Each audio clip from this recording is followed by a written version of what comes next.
क्या आपने कभी सुना है कि भगवान को किसी भक्त ने प्रेम पत्र लिखा हो और भगवान ने उसे अपने वक्ष स्थल पर सजा लिया हो? जी हाँ, ये कोई साधारण लीला या घटना नहीं है। ये उस राजकुमारी की कहानी है जिसने अपने भक्ति में प्रेम का अमृत घोलकर भगवान जगन्नाथ जी को एक सुंदर प्रेम पत्र लिखा था। वास्तव में हुआ ऐसा था कि पुरी के भव्य मंदिर में रत्नवेदी के पट खुलते ही पुजारियों की नजर उस पत्र पर पड़ी जो स्वयं भगवान के वक्ष स्थल पर सजा हुआ था। हर व्यक्ति आश्चर्यचकित था।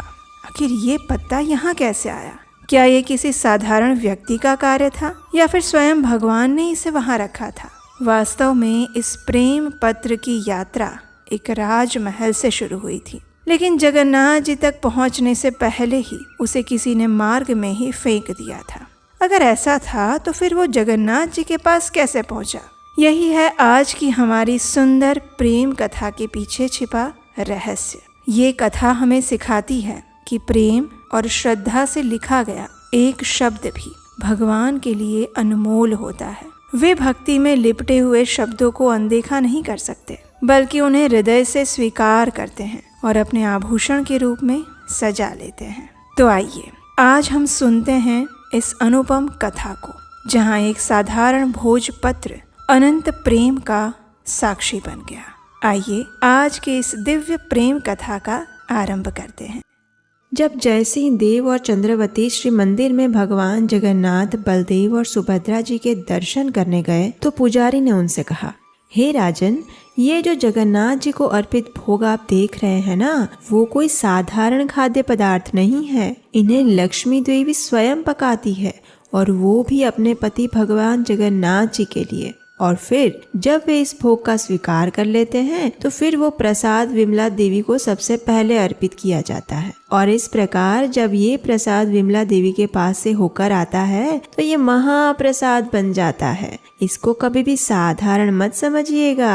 हाँ, ये साधारण खाद्य पदार्थ नहीं है। इसे जो खाता है उसके सारे पाप नष्ट हो जाते हैं और जीवन के अंत में वैकुंठ मिलता है, वैकुंठ। हाँ, ये लीजिए, आप भी इस महाप्रसाद का स्वीकार कीजिए। महाप्रसाद ग्रहण करके राजा और रानी ने धन्यता का अनुभव किया। रानी चंद्रावती ने जगन्नाथ जी से प्रार्थना की कि उन्हें लक्ष्मी देवी जैसी एक पुत्री प्राप्त हो जिसे वे जगन्नाथ जी की सेवा में अर्पित करेंगी। और इतने पवित्र मन से की गई रानी की प्रार्थना जगन्नाथ जी कैसे अनसुनी कर सकते थे। 1 वर्ष के अंदर ही राजा जयसिंह देव और चंद्रावती के घर में एक सुंदर कन्या का जन्म हुआ। नाम रखा गया विष्णुप्रिया। जैसा मांगा था बिल्कुल वैसा ही पाया। ये कन्या साक्षात लक्ष्मी देवी जैसी लग रही थी। जब उसे कोई देखता तो देखता ही रह जाता। विष्णुप्रिया के शरीर को स्पर्श करके निकलने वाली पवन बगीचे में खिले पुष्प से बातें करती। वो कहती, अरे ओ सूरजमुखी, अब तू अपना चेहरा सूरज की तरफ नहीं विष्णुप्रिया की ओर मोड़ ले, क्योंकि उससे सुंदर तुम्हें इस जन्म में कोई और नहीं दिखने वाला। हाँ, तभी वहां से निकलने वाला भंवरा भी इन दोनों की बातों में अपना सुर पुरता हुआ कहता, हाँ बिल्कुल सही कहा।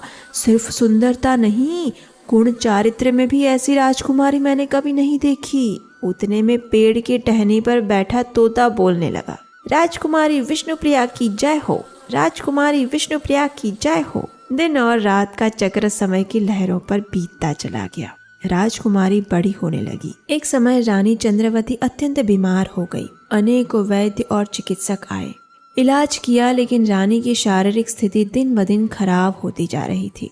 ऐसे समय में राजकुमारी विष्णुप्रिया ने अपनी माता की सेवा करने में कोई कसर नहीं छोड़ी।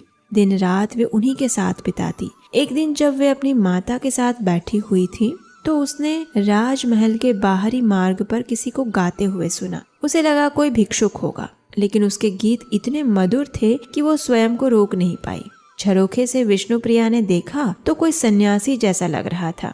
उसने तुरंत अपनी दासी को भेजा और कहा, जाओ पता करो कौन है वहाँ। दासी जब वापस आई तो उसके हाथ में एक पात्र था और उसने विष्णुप्रिया से कहा, राजकुमारी, वो तो जगन्नाथपुरी से आए हुए एक सन्यासी हैं। उन्होंने आपके लिए एक संदेश भेजा है और ये कैवल्य महाप्रसाद भी। उन्होंने कहा है कि ये जगन्नाथ जी का महाप्रसाद है, उसे महारानी को दे दो और जगन्नाथ जी से प्रार्थना करो, आपकी माता जल्दी ही स्वस्थ हो जाएंगी। दासी की बात सुनकर और हाथ में जगन्नाथ जी के महाप्रसाद को लेकर विष्णुप्रिया को एक रोमांच हो आया, जैसे मानो कोई पुराने रिश्ते के तार जुड़ गए हों। उसके हृदय में प्रेम और आनंद की लहरें उठने लगी। उसने ये महाप्रसाद अपनी माता को दिया। रानी चंद्रवती ने जैसे ही प्रसाद ग्रहण किया, उन्हें लगा जैसे वे शुद्ध हो गई हैं। शरीर में एक नवीन ऊर्जा का संचार हुआ और कुछ ही दिनों में रानी बिल्कुल स्वस्थ हो गई। इस प्रसंग के बाद राजा जयसिंह देव और रानी चंद्रवती का जगन्नाथ जी के महाप्रसाद में विश्वास और बढ़ गया। लेकिन विष्णुप्रिया के मन में इस प्रसंग के बाद प्रेम के अंकुर उदित होने लगे,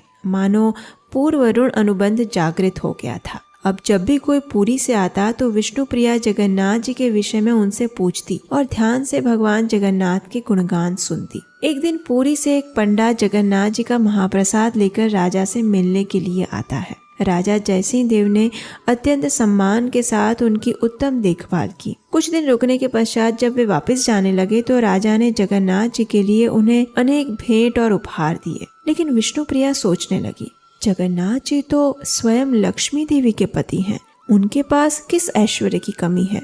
फिर मैं ऐसा क्या उपहार उनके लिए भेजूं जो उन्हें प्रसन्न कर सके। आखिरकार उसे एक उपाय मिल गया। विष्णुप्रिया ने एक भोजपत्र लिया, सुनहरी कलम ली, कस्तूरी को मसल कर एक विशेष सुगंधित स्याही तैयार की, अपने हृदय के प्रेम को प्रकट करते हुए एक पत्र लिखा, उसे सुंदर डिब्बे में रखा और पंडे को दे दिया। इसके साथ ही उसने पंडे को निवेदन किया कि ये मेरा जगन्नाथ जी के लिए उपहार है, इसे कृपया आप जगन्नाथ जी तक पहुंचा दीजिए। और इसके बदले में विष्णुप्रिया ने उस पंडे को एक सुवर्ण मुद्रा भी दी। अब ये जगन्नाथ जी के पंडे निकल पड़े पुरी जाने के लिए। मार्ग में उन्होंने सोचा कि राजकुमारी का ये डिब्बा तो बड़ा सुंदर है, लाओ तो जरा देखो तो सही कि इसमें ऐसा क्या मूल्यवान है जो वह जगन्नाथ जी को भेज रही है। ये सोचकर उसने डिब्बा खोला तो देखा उसमें एक भोज के पत्ते पर कुछ संस्कृत में लिखा हुआ था। अब ये देखकर उसे गुस्सा आ गया। ये राजकुमारी पागल है क्या? जगन्नाथ जी के लिए एक मामूली पत्ता भेजा है। इस तुच्छ पत्ते को इतनी दूर ले जाने का क्या फायदा, फेंको इसको यहीं पर, बेवकूफ राजकुमारी। इस प्रकार बोलते हुए पंडे ने राजकुमारी के उस पत्र को वहीं मार्ग में फेंक दिया और वापस आ गया। घर पहुंचकर अच्छे से उसने विश्राम किया। थकान के कारण जब नींद आ गई तो हमारे प्यारे भक्त वत्सल जगन्नाथ जी पहुंच गए उस पंडा के पास स्वप्न में और अच्छे से डांट फटकार लगाते हुए कहा, तुम्हारी हिम्मत कैसे हुई मेरे उपहार को हाथ लगाने की? तुम्हारे लिए जो जो रत्न आभूषण राजा ने दिए थे वो तो सब तुम लेके आ गए, लेकिन राजकुमारी विष्णुप्रिया ने जो मेरे लिए भेजा था उसे तुमने रास्ते में फेंक दिया। स्वार्थी! और अब आकर यहाँ आराम से सो रहे हो, धूर्त कहीं के। जगन्नाथ जी को इस प्रकार क्रोध में देखकर पंडा घबरा गया। उसने कहा, प्रभु कौन सा उपहार? वो तो सिर्फ एक भोज पत्र था, तुच्छ पेड़ का पत्ता। जगन्नाथ जी ने बीच में ही उसकी बात को काट दिया। अरे मूर्ख, मेरे लिए वो पत्ता सबसे अनमोल था। राजकुमारी ने अत्यंत प्रेम और स्नेह से मुझे पत्र लिखा था और तुमने उसे व्यर्थ समझकर फेंक दिया। उसके समान कीमती कोई भी धन संपत्ति मेरे पास नहीं है। जब तुमने उस मार्ग में फेंक दिया था तो मैंने उसे वहां से उठा लिया था। अब कल मेरे मंदिर में आकर तुम स्वयं देखना, वो मेरे पास मिलेगा तुम्हें, बेवकूफ। इतना कहकर जगन्नाथ जी अदृश्य हो गए। वह पंडा घबरा गया। अगले दिन प्रातःकाल वह अपने स्वप्न की सच्चाई जानने के लिए मंदिर में गया। जब मंदिर के कपाट खुले तो सभी लोग हैरान रह गए। उन्होंने देखा कि जगन्नाथ जी के वक्ष स्थल पर कुछ पत्ते जैसा लटक रहा था। सभी लोग अपने अपने तर्क लगाने लगे कि ये क्या हो सकता है। आखिर में वह पंडा मुख्य पुजारी के पास गया और उसने सारा वृत्तांत कह सुनाया कि किस प्रकार राजकुमारी विष्णुप्रिया ने भेजा हुआ पत्र जगन्नाथ जी स्वयं अपने पास ले आए थे। ये सुनकर पुजारी ने मन में सोचा कि ये तो एक सामान्य पत्ते का टुकड़ा लग रहा है, इसका क्या मूल्य हो सकता है। ये सोचते हुए उसने ध्यान पूर्वक उस पत्ते को वेदी से उठाया और उसे खोल कर देखा तो उसमें एक सुंदर संस्कृत का श्लोक लिखा हुआ था, जिसमें राजकुमारी ने अपने मन की बात जगन्नाथ जी से कही थी। और वो श्लोक इस प्रकार था, रत्नाकरस्त्वगृहं गृहिणी च लक्ष्मी किं देयमस्ति भवते पुरुषोत्तमाय आभीरगोपललनाहृत मानसाय दत्तं मनस तदनु मे कृपया गृहाण। इस श्लोक का अर्थ ये होता है कि हे प्रभु, श्री क्षेत्र जो भी आता है वह कुछ न कुछ उपहार लेकर आता है।